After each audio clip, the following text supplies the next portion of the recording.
todos. Meu nome é José Muniz Mestre, sou o moderador desse nosso encontro. Como vocês sabem, esse encontro chama-se Expedições pelo Mundo da Cultura, programa SESI de Expedições pelo Mundo da Cultura. Esse programa é patrocinado pelo SESI Paraná, e ele acontece em 4 cidades do Brasil, 3 cidades no Paraná, Curitiba, Londrina e Paranavaí, e acontece na cidade de São Paulo, sem vinculação com o SESI. Me decepcionei com a Esse juíza não agora. é um programa de literatura, deve sempre deixar isso muito claro, ela quer comentar depois. porque um programa de literatura teria uma preocupação com questões de forma. E esse programa aqui não tem preocupações com questões de forma, tem preocupações com questões de fundo, de conteúdo. As questões de forma são secundárias quando são relevantes, são aqui tratadas, mas, no fundo, o que se está chamando aqui de cultura é uma... Cultura é o que é? A cultura é um conteúdo que nós incorporamos à nossa vida consciente, com o qual nós, então, passamos a lidar melhor com a vida. Então, isso é a cultura em última análise. Cultura não é um beletrismo, no sentido antigo da palavra, portanto, vocês todos compreenderão isso facilmente. Eu queria também lembrá-los que o fato de que nós fazemos um resumo da obra aqui, não os dispensa da leitura da obra. Eu sei que é difícil, compreendo as dificuldades práticas de fazer isso, sobretudo em livros muito grandes, como esse aqui. É um livro, sem dúvida, que exige aí um investimento de tempo, mas quem não conseguiu ler antes, por favor, leia depois, né, que também vale, né? E por mais que o resumo fosse cuidadoso, nós nunca conseguimos dar ao resumo a mesma qualidade da própria obra. Então é impossível. Vocês verão quão difícil isso é na prática por causa do enorme volume de informações que a obra tem.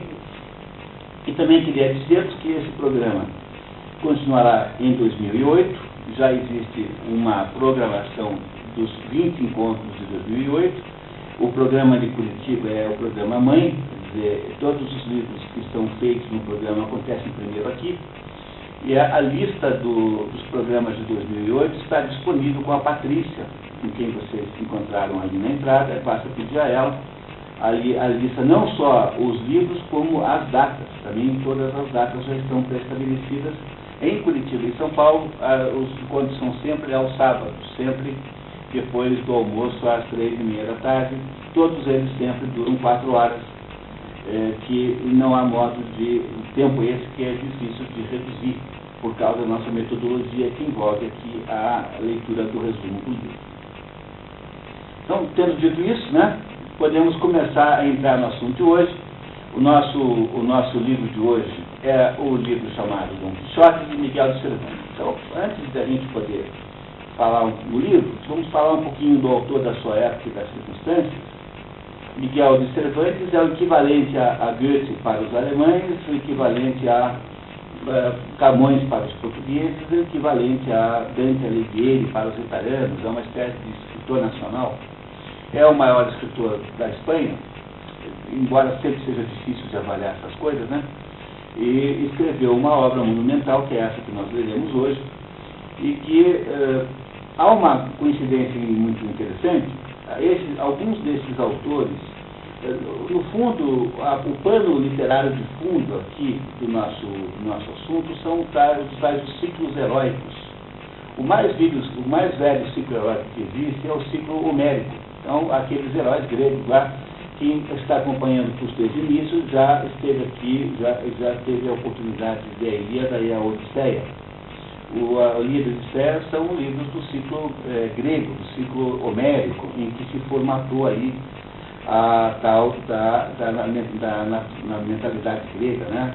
O espírito grego. Aristóteles é que diz que a Ilíada e a Odisseia formaram a mente grega. Aí você tem a mesma coisa acontecendo em outros lugares, em outras épocas. Por exemplo, há o ciclo arturiano, em torno do rei Artur, das fábulas do rei Artur e dos cavaleiros da Tábua Redonda. Há o ciclo carolíngio, que é as histórias lá daqueles heróis, o Rolando, o Orlando, né? e os 12 pares de França, que é o equivalente francês dos Cavaleiros da Távola Redonda. Existe o Ciclo dos Lusíadas. Enfim, há uma porção de livros que são livros que, de algum modo, de um modo ou outro, esse assunto é enorme, precisaremos a tarde inteira para discuti-lo aqui com profundidade, mas eles são livros fundadores de civilizações. Então, o Hugo de von Hofmannsthal dizia o seguinte, que não há nada na política de um povo que não esteja antes na sua literatura. Isso é uma coisa notável. Para que alguma coisa possa ser incorporada a uma sociedade, tanto política quanto histórica, é preciso que antes ela tenha uma representação literária de alguma maneira. Esses grandes ciclos, essa literatura dos ciclos, são, na verdade, ou modos de você legitimar uma determinada situação política, como é o caso da Eneida. A Eneida enobrece os romanos, porque a Eneida inventa a tese de que o Enéas, o fundador de Roma, quando isso não parece ser muito garantido do ponto de vista histórico. Mas o fato de ter um pouco de invenção e exagero era completamente normal. Por exemplo, a tal da Batalha de Roncevaux, que é o tal do assunto do Rolando, o Conquistador, Orlando Furioso, etc., foi uma batalha entre a retaguarda do exército de Carlos Magno e uns bascos que estavam ali à espreita, cristãos, bascos cristãos. E foram os bascos que dizimaram a retaguarda do exército de Carlos Magno. Mas na história de Rolando, quem dizimou o exército de Carlos Magno foram os muçulmanos. É completamente vantajoso, mas tinha por sentido criar um fato de natureza mítico em torno do grande embate da época, que era o embate entre os cristãos e muçulmanos na Europa medieval, né? Foi até aí quase o renascimento dessa briga. Então, o Miguel de Cervantes, que é um sujeito do Renascimento, ele encontra uma história muito grande que são chamadas de canções de gesta, ou então histórias de cavalaria, que são todas essas histórias dos heróis medievais, de que os melhores exemplos lá o rei Arthur e os seus cavaleiros, que são personagens lá do século V, mais ou menos, e depois os pares de França, sobretudo o Rolando, associados ao Carlos Magno, que já são do século VIII. Para nunca mais esquecer a referência a Carlos Magno tornou-se chefe, né, imperador do primeiro império, após a queda do Império Romano, no dia 25 de dezembro do ano de 800. Foi coroado imperador no dia de Natal do ano de 800 depois de Cristo.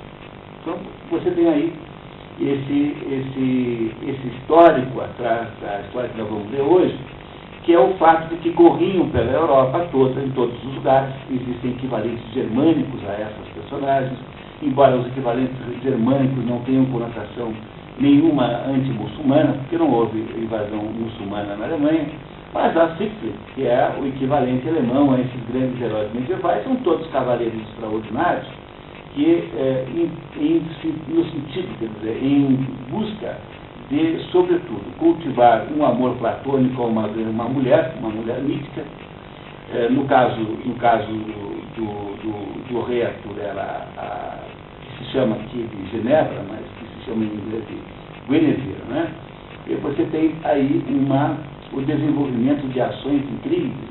Esses grandes heróis de cavalaria são esses sujeitos que não têm temor a nada, que sacrificam a vida, fazem coisas incríveis. Esse tipo de ação heróica era mais ou menos contaminante de todo o imaginário europeu, ainda na época de Cervantes. E é sobre esse assunto que Cervantes produz, então, essa pessoa, né, essa personagem chamada Dom Quixote. Comecei a dizer isso para fazer vocês notarem que é muito comum nessa época em que a personagem e o autor se pareçam muito. Então vocês irão perceber no Dom Quixote traços autobiográficos muito fortes. A mesma coisa acontece com um livro chamado Jerusalém Libertada, de Torquato Tasso, um italiano, que teve uma vida tão agitada quanto o da personagem central do livro Torquato Tasso, do livro Jerusalém Libertada, que se chama Reinaldo, que é um pretenso ajudante de Carlos Magno no episódio lá, daquelas batalhas em que Carlos Magno consolidou um reino cristão na Europa, após a queda, né, a primeira grande tentativa de reconstruir o Império Romano cristão. Então, o que Carlos Magno representa é a primeira tentativa de reconstruir aquilo que o Império, com a queda do Império Romano, foi perdido. Dar uma unificação ao aspecto feudal da Idade Média. Primeira tentativa, ano 800. Não deu certo, porque ele não conseguiu sucessor da altura, e em seguida a segunda tentativa chama-se Sacro Império Germânico Romano, que foi a transferência dessa empreitada das tribos bárbaras francesas, representadas pelo Carlos Magno, para as tribos bárbaras alemãs. Para os franceses e os alemães, são todos, têm a mesma origem, são todos povos do norte da Europa, são povos de origem bárbara. Né? Então, nunca, por favor, confundam isso. O fato de que os franceses falam uma língua latina não os transforma num país latino, rigorosamente falando. Os franceses têm um conteúdo germanizado, sempre tiveram. É só lembrar do Asterix, né, que vocês logo percebem que os franceses, essencialmente, são povos do norte, né, povos invasores, não são povos históricos. Muito bem, essa é a introdução geral ao assunto Cervantes. Então, eu queria que vocês, por favor, acompanhassem comigo aqui na cronologia.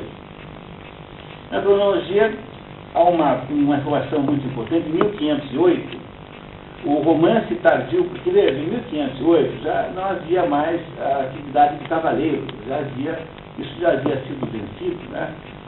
Já havia sido resolvido. A Divina Comédia de 1300, por aí, mais ou menos, 1300, de volta do ano de 1300.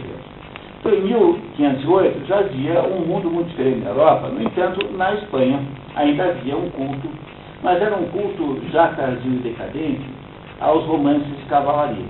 Então, naquele momento, esses romances de cavalaria não eram mais representativos de um projeto social maior. Quando você pega o círculo arturiano, né, quando você pega o rei Arthur e os seus cavaleiros da Távola Redonda, qual é o sentido da procura do Graal? Há uma ligação entre o Arthur e o Graal. Qual é o sentido da procura do Graal? O sentido da procura do Graal não é uma dessas bobagens aí, tipo esse negócio que tem agora aí, tal do, como é que é, do priorato do Sião. Isso tudo é coisa de infantilidade, né? Mas a ideia da procura do Graal, quem quiser entender isso, há um livro maravilhoso sobre isso, do Júlio Zevola, e que ele demonstra que a ideia do Graal é a conjunção, é a junção do imaginário mitológico nórdico europeu com o cristianismo. Então, o Graal é isso, ele é a mistura dessas duas coisas. Então, o que o Arthur representa? O Arthur e os seus cavaleiros da Távola Redonda representam a cristianização da Europa bárbara, digamos assim. E a Europa tornou-se completamente cristã. A Europa não tem mais que tenha minúsculos resquícios das velhas religiões, que ninguém sabe muito bem como são mais. O René Guénon sempre diz que se você quiser recuperar alguma coisa da cultura céltica, não é para comprar numa banca de revista uma revistinha que ensina a ser Wicca. Porque isso é bobagem, né? Isso não tem cabimento nenhum. E que é muito melhor você procurar o que tem de cultura céltica dentro do cristianismo, porque de alguma maneira, ao longo desses anos todos, foi havendo uma incorporação dos remanescentes de cultura céltica ao cristianismo, da forma como hoje se o concebe no mundo europeu. Além do mais, é sempre muito perigoso você fazer incursões por experiências xamânicas, experiências de toda essa experiência de natureza esotérica, porque essas coisas aí, de um modo ou de outro, funcionam. Então, a gente tem que ter esse cuidado enorme de não se envolver com essas coisas, porque os rituais religiosos sempre funcionam, mesmo quando você não acredita neles. É por isso que, quando você batiza uma criança com 3 dias, esse ato de batizar a criança tem um valor de fato, real, concreto, mesmo que a criança não entenda nada disso. Entenderam o que funciona? É assim. Veja, O fato de você imaginar que é gay, por exemplo, não significa que você seja gay, mas já é uma frescura. Entenderam? Mal comparando isso, tá? É por isso que a gente deve, ter cuidado com essas coisas, porque ficar brincando de bruxa, não sei o que, não é boa ideia, tá? Tipo, 4 adolescentes na praia, com uma vela em cima de uma mesa, uma noite sem luz, porque acabou a energia, vão invocar os espíritos. Não façam isso, por favor, essas coisas são perigosas. Tá ok? Pois, sei lá, a Maria Lúcia tem um caso de um assim, conhecido, terrível. Um dia ela conta para vocês que ela conhece um caso desses, assim. Quer dizer, não foi com ela, mas foi com uma pessoa conhecida. Bom, eu queria então voltar aqui a esse assunto, né, e dizer para vocês que o que havia aí naquele momento da história em que Cervantes vive, havia ali naquele momento já havia uma decadência da literatura de cavalaria, mas, no entanto, já tardiamente, em 1508, é feito então, aparece na Espanha um livro, que é o livro central de referência de Cervantes, que é um livro chamado Amadís de Gaula. Amadís de Gaula é uma versão espanhola, fantasiosa, obviamente, de imitação do Lancelot. O Lancelot, que teria existido no ano 500, mais ou menos, quer dizer, o Lancelot não deve ter existido de fato, mas a personagem que é do ano 500 foi recuperada, foi restaurada, né, mil anos depois, na Espanha, por um autor espanhol, que reinventou o Lancelot com uma aparência espanhola. Amadís de Gaula. Quem é Amadís de Gaula? É o cavaleiro ideal.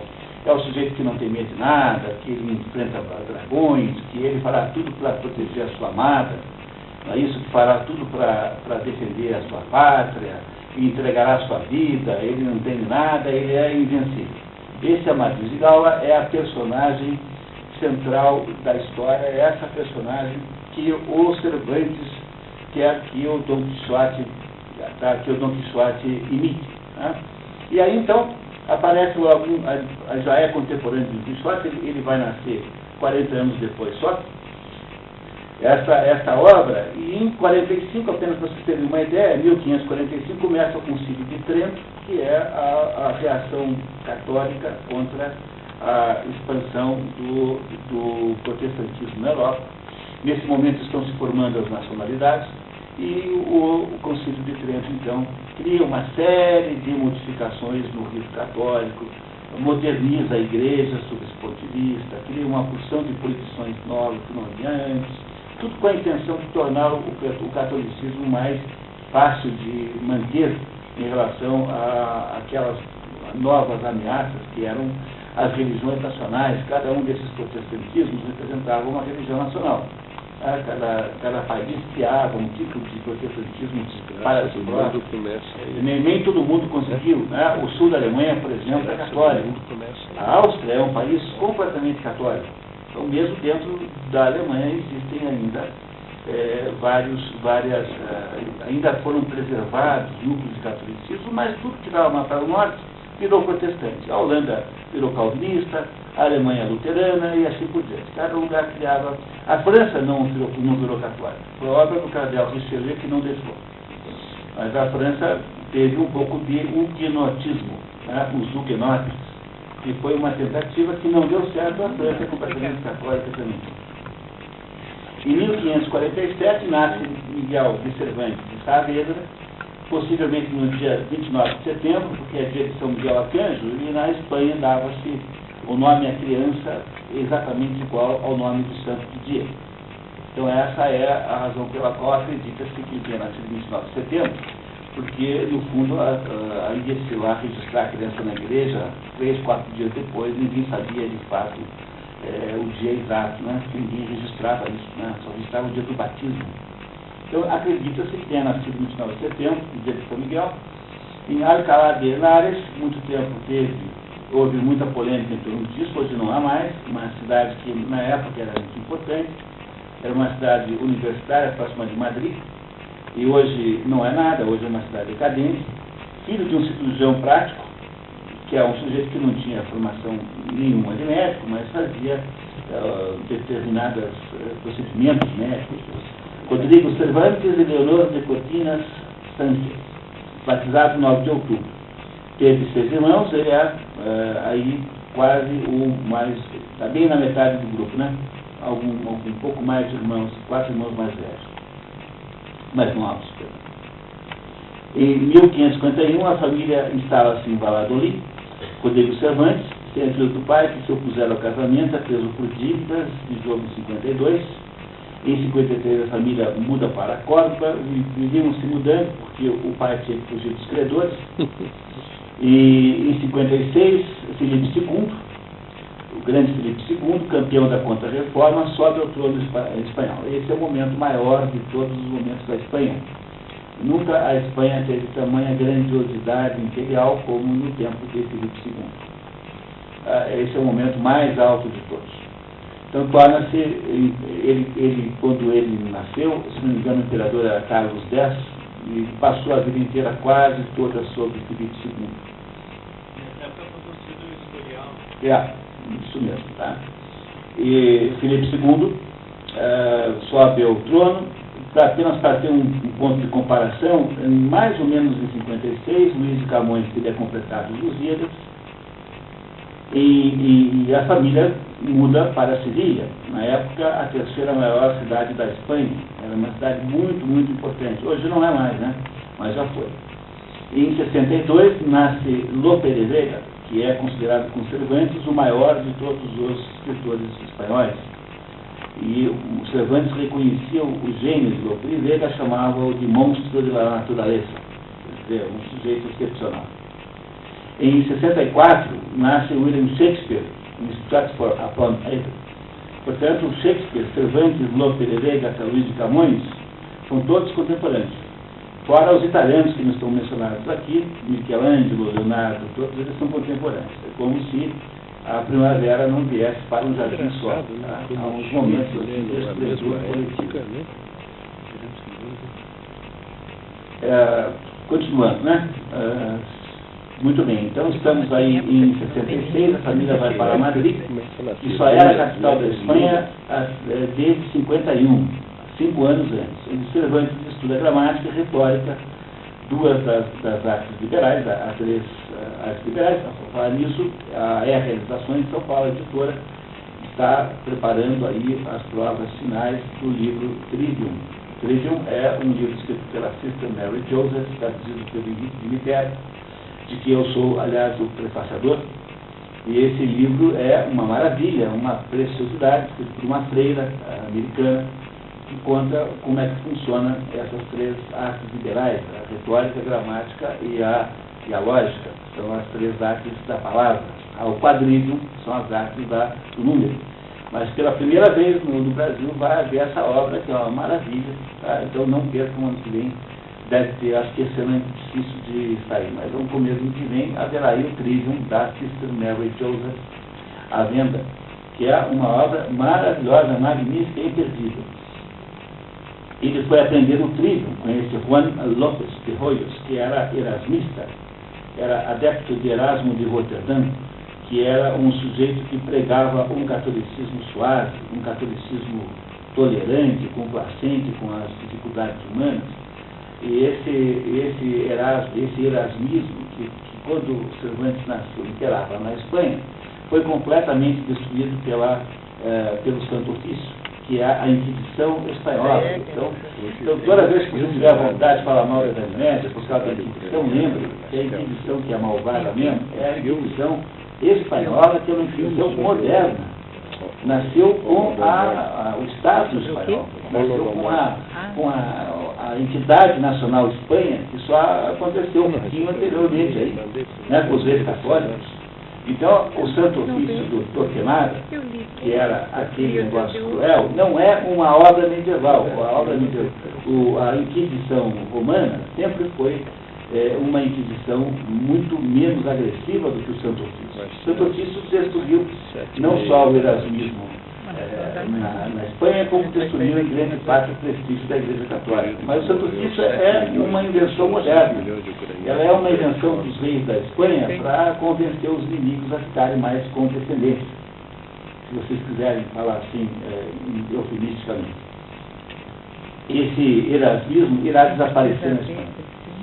Em 68, ele era muito jovem, né? Ainda, né? Não tinha 20 anos, ou melhor, tinha 21 anos, foram publicadas 3 poesias numa antologia editada pelo professor López de Hoyos.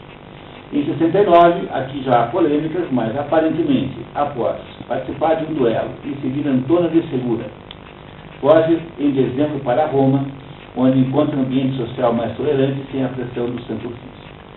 Interessante é que a razão pela qual ter duelado implicava impedir é porque o duelo teria sido feito num local proibido, não podia duelar em torno do palácio, e é por isso que ele foge, porque o duelo era ilícito. Mas isso não está 100% garantido, há polêmicas quanto a isso. Em todo caso, é garantido que ele foi parar em Roma, né? Isso é garantido. Foi parar em Roma, e em Roma ele convive com o Michelangelo da Vinci. Um desses já tinha acabado de morrer, mas eles eram ainda vivos, presentes, né? Tintoretto, Cellini, Tasso, Torquato Tasso, esse que escreveu Jerusalém Libertada. Adere às tropas de Diego Urbina, que estavam sediadas nos domínios espanhóis da Itália. Então ele criou para si uma profissão militar, escolheu a profissão militar para si. Em 71, luta heroicamente na coalizão cristã de Dom João da Áustria contra os turcos. No dia 7 de outubro, na Batalha de Lepanto. Lepanto foi a última batalha da cristandade unida contra os muçulmanos. Nunca depois disso houve qualquer coalizão generalizada contra os muçulmanos do mundo. Então essa foi uma batalha importantíssima, e que aconteceu no dia 7 de outubro deste ano.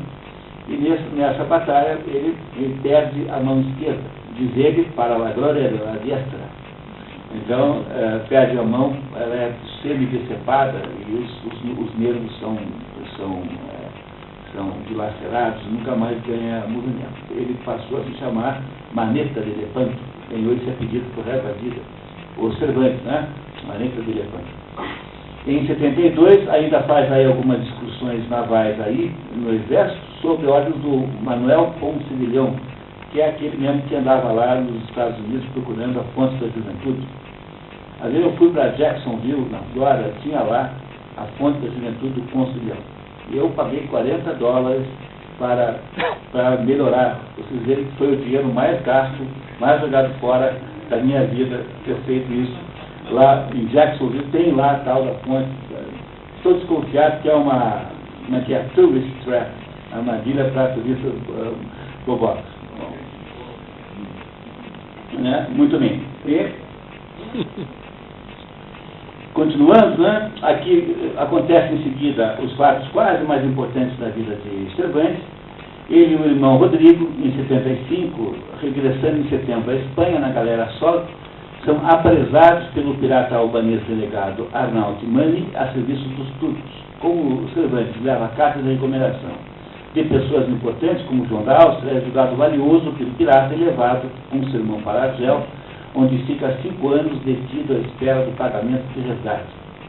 5 anos preso em Argel, até que a família levantasse dinheiro para comprá-lo de volta, né? Tendo Cervantes tentado escapar 4 vezes, o que lhe rendeu grande prestígio junto aos católicos, que é um sujeito que tinha, assim, né, uma atitude corajosa. Rodrigo foi liberado antes, a família recebeu um dinheirinho e só deu para liberar o irmão. Ele cedeu, embora ele fosse mais velho e tivesse direito, ele cedeu ao lugar para o irmão. O Cervantes passou a vida fazendo ações heróicas. Ele parece muito com o Dom Quixote da história que nós vamos ler em seguida. E depois, mais tarde, a mãe conseguiu levantar um outro dinheiro, juntaram lá com um fundo que havia chamado do Conselho das Cruzadas, e o frei Juan Gil, que não deve ser parente do Gilberto Gil, muito improvavelmente, o resgata finalmente do seu cativeiro em 19 de setembro de 1580. Esses 5 anos, Cervantes permaneceu preso em Argel. Chegou na Espanha, não está escrito aqui, e encontrou a família pobre. porque todo o dinheiro que havia foi gasto na tentativa de salvá-lo. Em 1576, o rei Sebastião de Portugal desaparece na Batalha de Alcácer Quibir, deixando a coroa lusitana sem sucessor e inaugurando o sebastianismo, coisa que nos diz respeito imensamente aqui, porque o rei sumiu na guerra. Era um rei exibido e é muito jovem, então foi lá com 22, 23 anos e meteu-se a fazer a tal da guerra. Apenas para se exibir, não tinha nenhuma boa razão para ele brigar lá com aqueles mouros lá em Alcácer, que estavam do outro lado do Mediterrâneo. E ele meteu-se, sumiu, não é que ele morreu, ele desapareceu, nunca acharam um corpo. O problema é que, como esse rei não tinha filhos, cria-se uma crise de sucessão. E aí um parente lá em Portugal que diz que é ele que é o sucessor, mas o Filipe II, que tinha, afinal de contas, uma máquina militar extraordinária na mão, disse que era ele, que ele é primo do Sebastião. Ele disse que tinha mandar a ele. E aí houve uma pequena briga, houve lá alguma morte, tudo mais, nada que se possa chamar de guerra, e o Filipe II passou a ser rei de Portugal também. Então houve de 1580 a 1740 a unificação dos dois reinos. Isso é uma coisa de uma importância incrível, porque se não tivesse havido isso, nós aqui seríamos todos argentinos a essa altura do campeonato. Porque o Tratado de Tordesilhas excluía o Paraná da área portuguesa. Quer dizer, pegava só um pedacinho em Guarapiçaba, daí para baixo era tudo Argentina. E só foi possível desrespeitar o tratado porque os portugueses dos batalhões, uma vez que havia sido unificado, falaram assim, bom, então agora não é igual, então vamos passar para o lado de lá. E os portugueses, então, fizeram o Brasil tamanho que é, porque senão ficaremos apenas com o litoral, mais ou menos, pegaria, digamos assim, até Brasília para o leste. E essa é a razão pela qual isso nos diz um respeito enorme. Se não fosse isso, nós não teríamos o Brasil tamanho que temos. E criou-se o tal do sebastianismo, que é o ponto negativo disso. O sebastianismo que é? Os portugueses achavam que o Dom Sebastião não tinha morrido coisa nenhuma, que estava escondido em algum lugar e que iria voltar para recuperar o trono de Portugal. Então um dia ele voltaria em glória e iria recuperar os seus direitos. Então, essa ilusão sobre o Sebastião passou a ser uma ilusão luso-brasileira em geral. Então nós somos profundamente sebastianistas, no sentido de imaginar que venha o herói nos salvar. Então os movimentos messiânicos brasileiros, como por exemplo o do Conselheiro, lá dos Canudos, ele era sebastianista, ele prometia para aquela gente que um dia, que no final não se preocupasse, porque se eles fossem perder a guerra, voltaria a ser o Dom Sebastião para ajudar Antônio Conselheiro. E a nossa briga, e quase de importância equivalente, que é a Guerra do Contestado, que envolveu o Paraná, o Paraná teve só dois desenvolvimentos importantes históricos, que foi a Guerra do Contestado e a Revolução Federalista, que nós ganhamos, né? O Marechal Deodoro, Flávio Floriano, perdão, deve ao Paraná a vitória, porque o general Carneiro, que é o sujeito mais nobre que tem aqui no Estado, que só se deu uma rosinha de nada, né, que mereceria, portanto, o melhor de todas as avenidas de Curitiba, o general Carneiro segurou os gaúchos lá até que o Floriano conseguiu organizar a defesa da então República. E o Paraná envolveu-se só nessas duas coisas. E durante a Revolução, a tal da Guerra do Contestado, o Antônio Maria, esse fanático que liderava os revoltosos, também fazia promessas sebastianistas. Então o Brasil ficou sebastianista pela mesma razão pela qual os portugueses o são. É uma espécie de confiança em soluções sobrenaturais, digamos assim, né? Alguma coisa no sobrenatural vai acontecer. E isso tudo aconteceu nessa época que Cervantes está vivo, tanto é que quando ele volta para Madrid, ele entra no serviço diplomático, dão a ele uma missão de ir para Portugal cuidar de algum assunto lá da unificação. As moedas passaram a ser emitidas com as duas coroas, tudo passou a ser a mesma coisa. Durante 60 anos não houve diferença entre Portugal e Espanha. Em 1580, né, bom, isso nós vimos aqui, virando a página, 1581, então Cervantes vai a Lisboa em missão diplomática ligada à unificação dos dois países. Passa a usar o sobrenome Saavedra no lugar do sobrenome materno Cortinas, para se diferenciar de um homônimo de má reputação. Havia lá um sujeito dando golpes na prata, com o mesmo nome que ele, aparentemente não era a mesma pessoa, e ele então muda para Saavedra, como é até hoje conhecido, né? Embora o normal seja que fosse chamar Cervantes de Palacios, porque a mãe dele chama Palacios, mas ele mudou o nome por causa disso. Em 84, nasce de uma filha, Isabel de Saavedra, fruto de um romance com Ana de Vilafranca, ou Ana de Rioja, tem os dois nomes, uma mulher casada. Uma mulher era casada, ele ficou com a criança, e casou nesse mesmo ano com uma outra mulher, com a Catalina de Salazar e Palacios, natural de Esquilhas, na região da Mancha, perto de Toledo. Abandona a vida militar. Mas essa região Mancha, de onde o Dom Quixote é originário, é a região de Toledo, na Espanha, onde você encontra lá inúmeras referências da história. Aliás, Cervantes adota a residência em Esquilhas e viveria ali até 1600, dedicando-se ao teatro. Também teria uma filha com Catalina. Cervantes publica o romance pastoral A Galileia, que foi, na visão do próprio autor, a sua obra mais bonita, mais importante. Nenhuma outra obra. O problema do Cervantes é que, quando o sujeito escreve Dom Quixote, nunca mais ninguém presta atenção nas outras obras que ele escreveu. E isso é uma pena muito grande, porque é um escritor enorme, extraordinário, nunca ninguém leu nada. Bom, quase ninguém leu Dom Quixote na prática. Fala-se dele, mas não se lê. Pois as outras obras, então, são muito mais improváveis. Escreve duas comédias que foram perdidas e morre o pai. Em 86, Miguel e Catalina separam-se, talvez por causa da presença da casa da filha legítima Isabel. Em 87, viaja pela Andaluzia como comissário real de abastecimento, requisitando provisões, azeite e trigo, para a invencível armada de Filipe II. Filipe II, muito aborrecido com o protestantismo na Inglaterra, e, sobretudo, porque haviam lá feito um desaforo lá muito grande com uma parente dele, que era a Mary Stuart, né? Mary Stuart, né? Que é Ana de Aragão, né?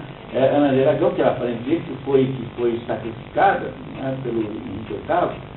Ele resolve atacar a Inglaterra com uma armada nunca antes vista, 60 navios, 22 mil marinheiros, e essa armada é destruída por uma tempestade. E essa destruição simbolicamente representa a destruição da hegemonia marítima da Espanha e, portanto, a troca do poder militar marítimo da Espanha pela Inglaterra. A Inglaterra começa daí para frente a ficar cada vez mais forte e a Espanha começa a decair. Então, o que faz o Cervantes? Ele vai de fazenda em fazenda requisitando, a coisa, aliás, que deve ser vista com muita antipatia, né? Tantas braças de trigo, tantos barris de azeite, para poder fazer, constituir, né, logisticamente as provisões para a armada de Filipe II. Isso não dá certo, tá? Tudo dá errado. Começa que a grande armada é destruída por uma tempestade e em 92 Cervantes é preso sob a acusação de ter desviado parte do trigo necessitado, coisa que nunca se provou, não deve ser verdade, e também excomungado, porque andou lá requisitando umas terras da igreja. Dentro das terras da igreja, os padres não acharam boa ideia. Então, a vida do Cervantes é uma vida muito infeliz. Como vocês notam que é um sujeito que teve um azar danado a vida toda. Essas pessoas que nascem com uma estrela ruim, com dificuldades muito grandes, tudo dá errado o tempo todo. É o caso do Cervantes, claramente. Ficou pouco tempo, preso pouco tempo, né? Em 94, volta a Madrid, é nomeado cobrador de impostos, apesar de querer ir para as colônias, queria emigrar, não deixaram, deram a ele esse cargo, aceitou por razões de necessidade, e em 97 o banco onde Cervantes depositava a arrecadação quebra, e ele, no entanto, é responsabilizado e encarcerado por 5 meses. De acordo com ele mesmo, é nesse período de prisão de 5 meses que ele começa a escrever o Dom Quixote. Até porque há um certo charme, né, numa coisa dessa, assim, né, indiscutivelmente. Em 98 morre Ana Franca, e nesse ano assume a coroa Filipe III, filho do anterior, que já é um sujeito muito diferente do pai, ou seja, ele já é um rei muito fraco. A Espanha entra numa decadência terrível. Em 1604, Cervantes e a família, as duas irmãs e as duas filhas, a ilegítima e a ilegítima, vão para Valladolid, porque Filipe III transferiu a capital da Espanha para Valladolid, e vive muito mal economicamente. Em 1605, a maior de todos os feitos biográficos dos casos de Cervantes foi o fato de que um editor em Madrid publica a primeira parte da obra, O Engenhoso Fidalgo Dom Quixote de La Mancha, e o livro foi um enorme sucesso. Foi o que se chamaria modernamente de um best-seller. Em 1076, o assassinato misterioso de Dom Gaspar de Espeleta joga a suspeita sobre a família de Cervantes, que vai toda presa. Sua filha Isabel, essa história é assim, Espeleta, essa moça Isabel era meio namoradeira em excesso, e teria lá tido lá um caso com esse Espeleta, aí o Cervantes não teria gostado e ela teria atraído para uma armadilha, teria matado como vingança de honra. Essa é a mitologia. Na verdade não se provou nada disso, acabaram sendo todos liberados, sendo que o juiz lá passou uma tremenda descompostura na moça, porque ela tinha um comportamento assim, digamos, heterodoxo, em relação ao que você podia esperar para uma moça da época. Imagina, alguma coisa. Nesse mesmo ano, Filipe III volta a Madrid, com ele Cervantes e família. Em 1609, Cervantes entra na confraria dos confrades, né, de escravos do Santíssimo Sacramento, começa a se tornar mais religioso. Em 1612, uma coisa muito importante para a época, já há tradução inglesa e francesa da primeira parte do Dom Quixote. Em 1613, publica Novelas Exemplares, um conjunto de 12 narrações breves do gênero picaresco. O gênero picaresco, pícaro é um aventureiro. A diferença do pícaro para o cavaleiro é que o cavaleiro é um aventureiro trágico, é alguém que tende a morrer como resultado da sua ação aventureira. E o pícaro é um cavaleiro espertalhão. O pícaro é o Ulisses, o Aquiles, e o Aquiles, basicamente, é o trágico. O Aquiles representa o cavaleiro no sentido de ser alguém marcado pelo destino, pela morte, e o pícaro é o sujeito que acaba no final se safando. Então, o pícaro passou a ter, daí vem a palavra picaresco, né? Picaresco vem dessa expressão. O picaresco é o sujeito que tem uma atitude assim de esperteza na vida. Então, as novelas exemplares não são. Aqui é o picareta, né, que eu acho que provavelmente deve vir da mesma fonte, provavelmente, não sei.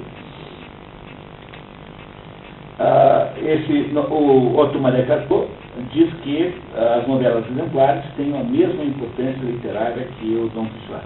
Mas ninguém nunca lê, né? Ninguém dá importância a elas. Em 1614, termina o poema Viagem ao Parnasso e dedica esse poema a Rodrigo de Tapia, de apenas 15 anos, filho de um consultor do Santo Ofício. Aí compreende porque é que dedicou ao Rodrigo. Aí aparece um fato importantíssimo, aparece uma continuação do poema, escrita por um certo Alonso Fernandes de Avellaneda, que ninguém sabe quem é, mas alguns julgam ser o Lope Rivera.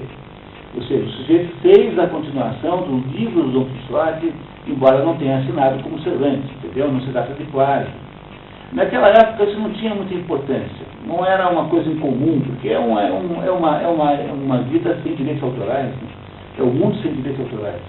Então, essa continuação irritou profundamente Cervantes e saiu, então, intensamente decidido a fazer a sua própria continuação. A continuação existe, você pode até comprar, existe aí, é raro, mas existe, está impresso até hoje. Em 15, Cervantes publica 8 comédias e 8 entremédios novos, nunca antes apresentados, e neste ano ele publica a segunda parte do Engenhoso Fidalgo Dom Quixote de La Mancha.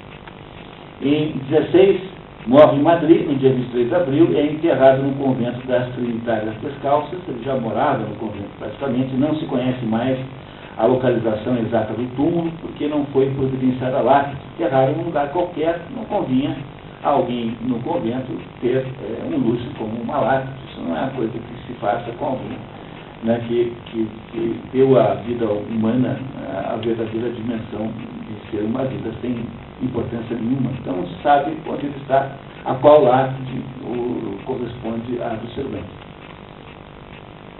Alguém definiu como viejo, soldado, hidalgo, fidalgo e pobre.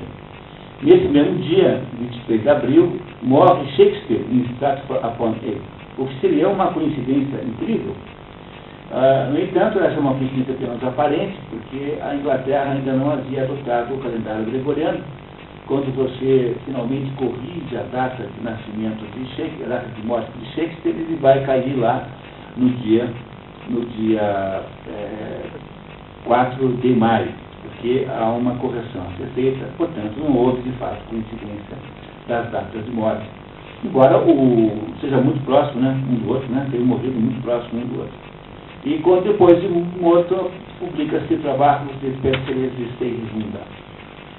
Essa história básica dos Cervantes é muito difícil tão rapidamente vocês terem conseguido compreender tudo. O que eu acho que é fundamental entender é que Cervantes, pessoalmente, a própria vida de Cervantes foi uma vida de aventureiro.